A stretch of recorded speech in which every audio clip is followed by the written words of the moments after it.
e a sociedade que foi protagonizada no paciente do HU, a professora Olga Borges. Sei que existem associações de ex-alunos e representantes da sociedade em nossos conselhos, mas suas participações e influências na vida diária da universidade, integrando esse sistema complexo, precisam ser ampliados. Chamo atenção especial para a presença da dona Olga. Ela personifica os pacientes atendidos em nossos hospitais e que participam de projetos de pesquisa. Dona Olga é atendida por mim e minha equipe há mais de 20 anos no ambulatório do HU. Em 1992, ela foi convidada a participar de um projeto de pesquisa financiado pelo Ministério da Saúde e pelo CNPq sobre hipertensão arterial e outros fatores de risco cardiovascular, coordenado por mim e com a cooperação da ENSP na Fiocruz, especialmente o professor Carlos Henrique Klein, que até hoje está conosco. O projeto perdura até hoje, em articulação continuada com o SUS. Nele participaram, ou ainda participam, a doutora e pesquisadora clínica Lúcia Helena Álvares Salles, que por acaso é minha esposa, há 25 anos, o presidente da Câmara de Avaliação e presidente de avaliação de cursos do CEPEG, o médico Dr. Armando da Rocha Nogueira e a professora do Serviço de Saúde Coletiva, do Instituto de Saúde Coletiva, Kátia Bloch, entre outros. Um total de 110 alunos participaram de graduação, participaram desse projeto com pesquisadores de campo. Alguns desses alunos são hoje professores da UFRJ. As pessoas entrevistadas em casa lhes foi oferecido o acompanhamento por equipe médica permanente no HU para fortalecer o vínculo ou relação médico-paciente e garantir a indissociabilidade entre ensino, pesquisa e extensão na educação dos alunos. Dona Olga está conosco desde então. Essas pessoas representam a dinâmica da universidade pública, tal qual ela deve ser, voltada para a sociedade e não isolada dentro de seu campi. A vocês todos, muito obrigado. A outorga desse título me desafia a continuar educando novas gerações. Esse desafio para mim é um prazer, pois sempre tive na convivência com novas gerações de estudantes a minha fonte de vida. Volto a lembrar da cerimônia de 99, ao proferir o discurso de posse com o professor titular. Fiz comentários e sugestões naquela ocasião sobre princípios inalienáveis a serem mantidos e sobre os valores sem os quais a universidade pública não pode cumprir sua função definida em nossa Constituição. Esses princípios e valores aos quais me referi e torno a mencioná-los, agora começa meu discurso, tá? São a autonomia universitária, a ética em seus aspectos de justiça social, benemerência e autonomia das pessoas, a eticidade, o princípio pelo qual os interesses individuais não podem se sobrepor aos interesses coletivos, o altruísmo, entre outros valores humanísticos. Esses princípios e valores, 15 anos depois, continuam a ser atacados, ameaçando a formação das novas gerações. Para caracterizar o que estou afirmando, que esses princípios estão sendo atacados, vou lembrar que nós está ocorrendo agora nesse país algumas leis recentemente promulgadas. Leis infraconstitucionais, chamo a atenção. A primeira lei sobre a qual vou chamar a atenção é a que criou a Empresa Brasileira de Serviços Hospitalares, porque a criação dessa não está isolada, ela está em conjunto com outras leis que estão existentes. Esta lei claramente fere a autonomia universitária, que é garantida pelo artigo 207 da nossa Constituição. Não foi a universidade que buscou um contrato com uma empresa de serviços. É a empresa, vejam só que absurdo, que tentou impor à universidade a assinatura de um contrato por ela mesma elaborada. Como que pode uma empresa impor a contratante um contrato, né? Nesses termos, por tudo inaceitáveis, a universidade teria que alienar algum de seus bens a uma empresa pública de direito privado, transferindo-lhe, afinal, a gestão das suas unidades hospitalares. Ver-se-ia assim rompido absurdamente o princípio da indissociabilidade entre ensino, pesquisa e extensão, consagrado no artigo 207 da Constituição. Felizmente, a universidade não aceitou, graças à posição flexível do nosso reitor e à sabedoria do nosso reitor. Não aceitamos essa chantagem que condicionava a liberação de verbas orçamentárias, que são um direito constitucional da autarquia à universidade, a assinatura de um contrato de alienação de bens e transferência de gestão com consequente desvirtuamento das características intrínsecas de um hospital universitário. Administrado por uma empresa de serviços, o hospital deixa de ser universitário e passa a ser prestador de serviços, com base empresarial. portanto, submetido à lógica mercantil do lucro, com todos os seus vícios. A presença nesta cerimônia da paciente do HU atendido gratuitamente nesse hospital, conforme é dever do Estado, estabelecido na Constituição de 88, que criou o nosso Sistema Universal de Saúde, mostra claramente que o hospital universitário não é para vender serviços de saúde gerenciados por uma empresa. Saúde não é mercadoria. Saúde é um bem público. Não pode, portanto, ser submetido às razões do mercado, como quer o chamado setor complementar de saúde. A presença da dona Olga, do João, da Neuza, do professor Cafezeiro, caracterizam também a singularidade e a complexidade de um hospital de ensino, onde professores e funcionários, sem quaisquer interesses financeiros, atuam para a adequação de estudantes, para cuidar de pessoas, para gerar conhecimento e transferi-los para o benefício da sociedade. O hospital universitário público e federal, portanto, não é e nem pode ser um hospital que presta assistência para gerar recursos. É de lamentar que, mesmo entre nós, existam pessoas que ainda não compreendem essa importante diferença. Essas características próprias de um hospital universitário exigem forma de financiamento e de organização que, portanto, não passam pela venda de serviços e nem pelo isolamento que separa as unidades hospitalares das unidades acadêmicas. O professor Antônio Paz de Carvalho chamou a atenção disso, quer dizer, apesar de nós estarmos recebendo verbas de 10 milhões de reais, isso não é suficiente para manter o hospital universitário. O hospital universitário tem outras funções. Tá?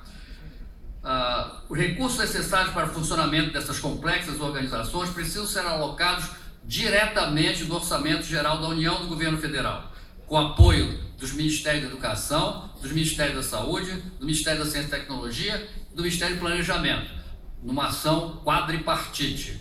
Isso é que poderá dar verbas suficientes para a instituição universitária para que ela possa gerenciar seus bens. Cabe ao Congresso Nacional, ao definir a Lei de Diretrizes Orçamentárias, considerar prioritariamente os recursos necessários para as universidades autárquicas, da administração indireta do governo federal, e que atuam nas áreas de educação e saúde como nós, áreas definidas como prioritárias na Constituição, por serem bens públicos, direitos sociais e dever do Estado. Quer dizer, isto tudo está na nossa Constituição. Nós não conseguimos fazer cumprir o que está na nossa Constituição. Talvez porque a população não tenha se apropriado da nossa Constituição. Eu frequentemente pergunto aos alunos na pós-graduação se eles já leram a Constituição. E, em geral, a resposta é: ninguém leu a Constituição. Ninguém sabe o que a Constituição diz. Se nós conhecermos a Constituição e lutarmos por esses direitos, nós não ficaríamos pedindo recursos sempre insuficientes para a nossa universidade, tá? Como bem chamou a atenção o professor Antônio Paz de Carvalho. Considero, por isso, imprescindíveis a reafirmação e a efetivação do que está disposto no artigo 207 da Constituição Cidadã, como a nomeou Ulisses Guimarães na promulgação da Constituição em 5 de outubro de 1988. Eu acho que esse princípio do artigo 207 ele tem que estar na cabeça de todos nós. E nós temos que estar permanentemente discutindo esse artigo. As universidades gozam de autonomia didático-científica, administrativa e de gestão financeira e patrimonial, e obedecerão ao princípio da indissociabilidade entre ensino, pesquisa e extensão. O artigo está claro, ele é autoexplicativo, não precisa de lei complementar, como já tentaram colocar, para tentar tirar o artigo da Constituição. A Constituição é clara, nós somos autônomos, administrativa, gestão financeira e patrimonial, e temos que manter a indissociabilidade entre ensino, pesquisa e extensão. Portanto, ela tem que ser financiada pelo governo federal com verbas orçamentárias de acordo com o seu próprio planejamento e não com o que o governo quer nos oferecer. Ora, o oposto da autonomia é a heteronomia, agir de acordo com desejos ou inclinações que não escolhemos. A IBSER é uma tentativa de imposição de gestão dos hospitais de ensino das universidades federais por outra entidade externa, ainda que da própria administração indireta do governo. A universidade tem que continuar repudiando a tentativa de fazê-la agir sob pressão e de acordo com leis de causa e efeito. Se não assinarmos o contrato, então não teremos orçamento. Isto é um imperativo hipotético inaceitável. Agir livremente ou autonomamente não é escolher o melhor meio para um determinado fim, é escolher o próprio fim em si mesmo. Isto é que dá à vida a sua dignidade. A universidade é autônoma exatamente para preservar-se de mudanças circunstanciais ou interesses contingenciais. Para exercer as suas funções constitucionais de indissociabilidade entre ensino, pesquisa e extensão, precisa ser autônoma. Portanto, esta autonomia não pode ser ferida, mesmo que os motivos alegados sejam para aumentar recursos financeiros para pretensamente beneficiá-la. Nada impede, ao contrário, a Constituição exige que esses recursos sejam diretamente alocados à própria universidade de acordo com as suas necessidades. Cabe a nós apresentarmos o orçamento e a nós brigarmos no Congresso para que a Lei de Diretrizes Orçamentárias faça o que a Constituição manda. Para isso é que a Constituição tem que ser feita, dar prioridade às áreas sociais, principalmente educação e saúde. A segunda lei que eu vou mencionar é a da carreira do magistério, que traz sérias ameaças para o nosso corpo docente e cujas repercussões poderão desestimular a vinda para a universidade de profissionais de alta qualidade. Isto, aliás, já se observa em vários concursos de seleção para diversas áreas, para alguma das quais sequer tivemos candidatos inscritos. Aparentemente, a universidade já não está interessando a população.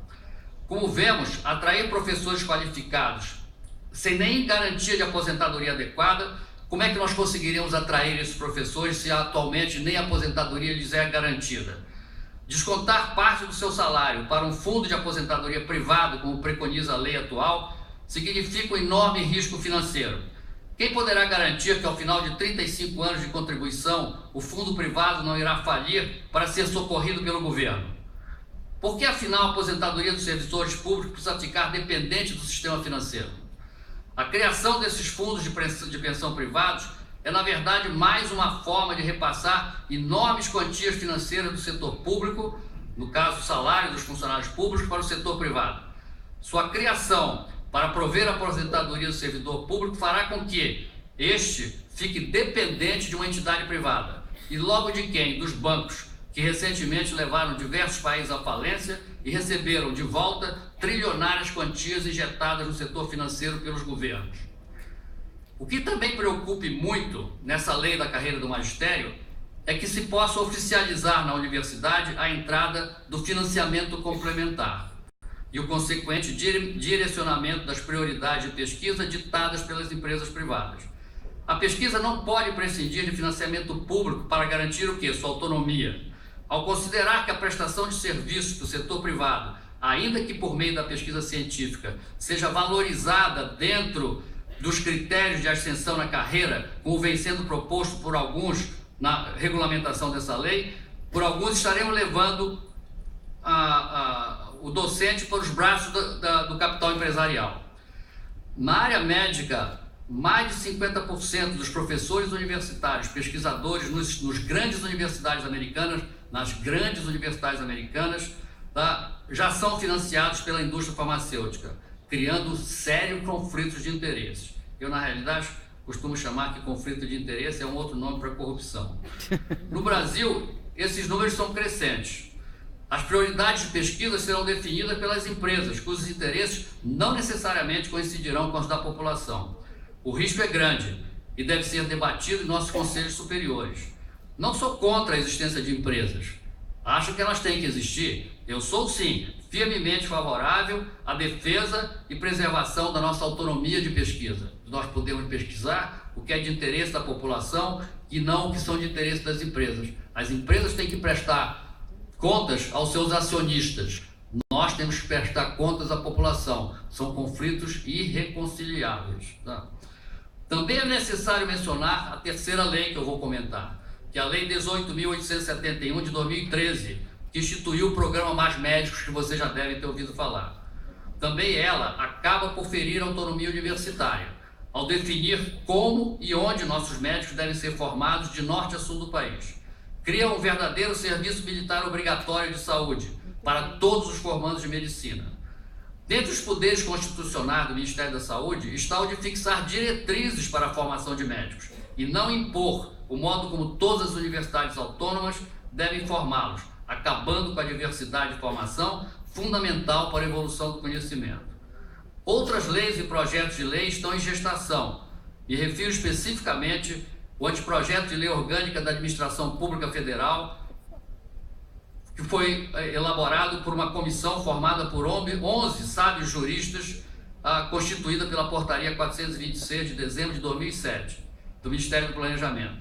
Esse anteprojeto de lei de reforma administrativa visa estabelecer normas gerais para a administração pública direta e indireta, portanto envolve as autarquias, nós somos da administração indireta do governo, das entidades paraestatais e as de colaboração, portanto atinge todo o serviço público. Essa lei todos temos que trabalhar, verificar o que está lá dentro e verificar as ameaças que são lá contidas. Ela ameaça todo o serviço público de qualidade do Brasil e, na minha opinião, irá desestimular médicos, profissionais de saúde, docentes para a carreira pública. Nossos conselhos superiores precisam se envolver nesse processo para propor ao Legislativo e ao Governo sugestões e modificações capazes de evitar o erro e, na minha opinião, o desastre. Conclamo o nosso professor Carlos Levi de convocar o seu conselho universitário para se debruçar sobre essas leis. Não podemos ficar na mão de 11 sábios juristas que elaboram um anteprojeto de lei e sermos atropelados depois do anteprojeto de lei ser aprovado, como nós fomos atropelados pela lei da EBSER. Essa sessão solene do Conselho Universitário marca o início de um novo estado na minha trajetória de vida, que dará sequência ao que eu chamarei de atratores periódicos dessa trajetória. A minha vida pré-emerência, que durou 54 anos, a minha vida estudantil pré-universitária, que teve 12 anos de duração, e o desenvolvimento intrauterino e a primeira infância, o meu período pré-escolar, que teve 6 anos de duração. Para que cada período eu tenha mais tempo. Eu espero que, quando eu formar a minha emerência, meu tempo seja maior que o último. Muitos dos presentes devem estar estranhando esses termos de caracterizações periódicas que eu acabei de utilizar e imaginando as possíveis explicações para esse meu estranho comportamento.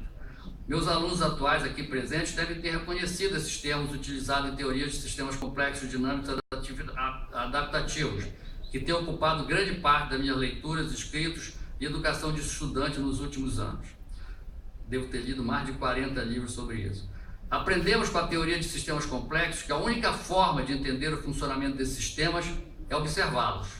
Não podemos compreendê-los separando suas partes, e sim devemos procurar entender como os componentes do sistema se organizam e se auto-organizam. Como é que eles interagem com o ambiente e evoluem ao longo do tempo. Essa, aliás, é a essência do nosso método clínico, ao qual me referi anteriormente, agora apoiado em novos conceitos teóricos. Repito aqui para meus alunos e que um dos nossos grandes mestres, Anísio Teixeira, pronunciou. Anísio Teixeira, que eu tive o privilégio de conhecer pessoalmente quando ainda estudante. Eu era colega de turma do filho dele. Tá? Anísio Teixeira pronunciou seu discurso na inauguração da Universidade do Distrito Federal em 1935 e proferiu a seguinte frase: não espere encontrar na universidade a verdade, mas a única verdade possível, a busca incessante da verdade. Posso garantir que eu não estava presente nessa cerimônia, mas o pensamento de Anísio Teixeira me influenciou profundamente. Talvez por isso eu esteja sempre em busca da verdade.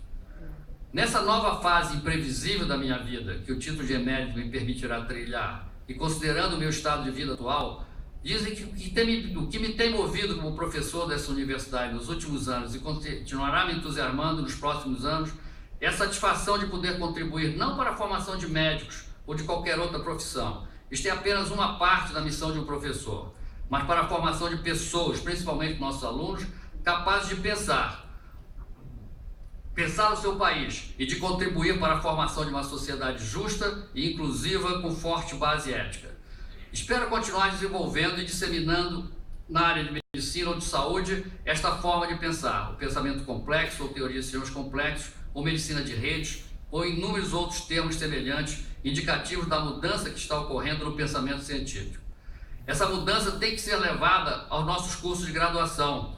Eu conclamo especificamente o professor Medronho, que está aqui presente, que nós temos que fazer uma mudança disso. Isso tem que ser incluído na nível de graduação e não apenas na pós-graduação, como nós temos feito. O saber disciplinar que separa os conhecimentos precisa evoluir para a compreensão do todo.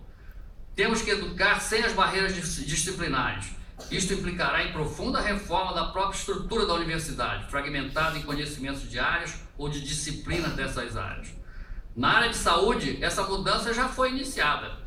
Em 2008, o Conselho Universitário, na gestão do professor Aloysio Teixeira, aprovou a criação do Complexo Hospitalar de Saúde da UFRJ. Ele se chama complexo não por acaso, não é porque ele é complicado, é porque ele é uma rede de hospitais, né?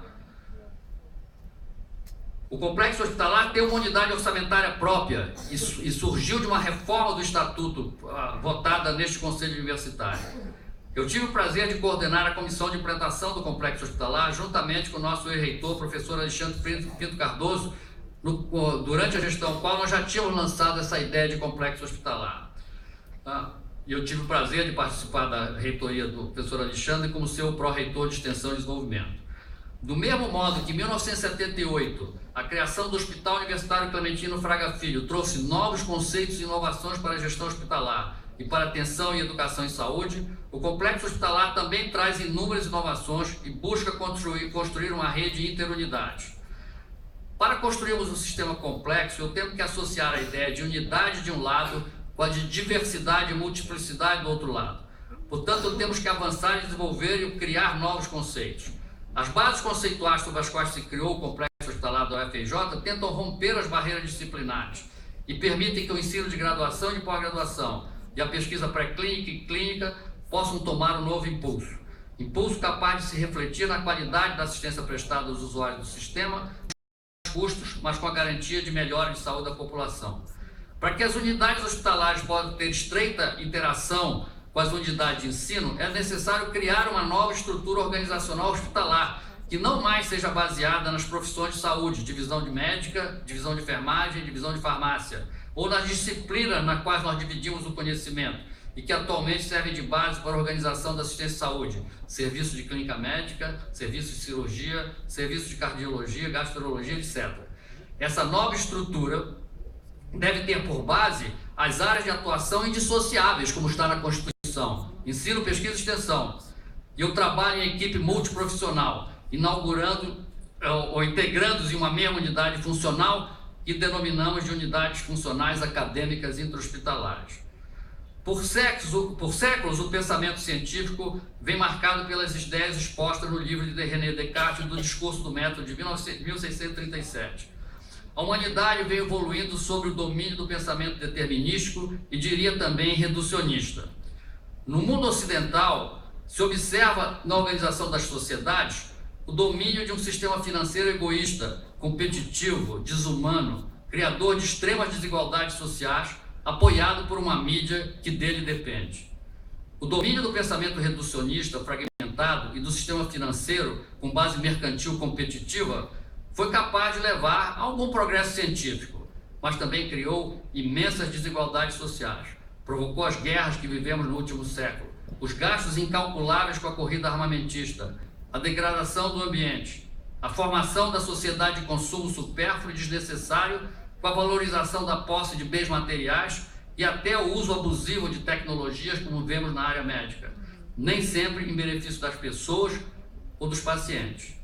Tenta-se impor, através dos grandes meios de comunicação, um pensamento uniformizado, acrítico, que destrói culturas e a beleza da diversidade. Deixa-se para o segundo plano o que sempre foi a finalidade primária da vida social, especificamente da prática da medicina: o cuidar das pessoas, auxiliando-as a seguirem suas trajetórias de vida com menos sofrimento, com amor, com solidariedade, com qualidade de vida para todos. No Brasil, vemos um grande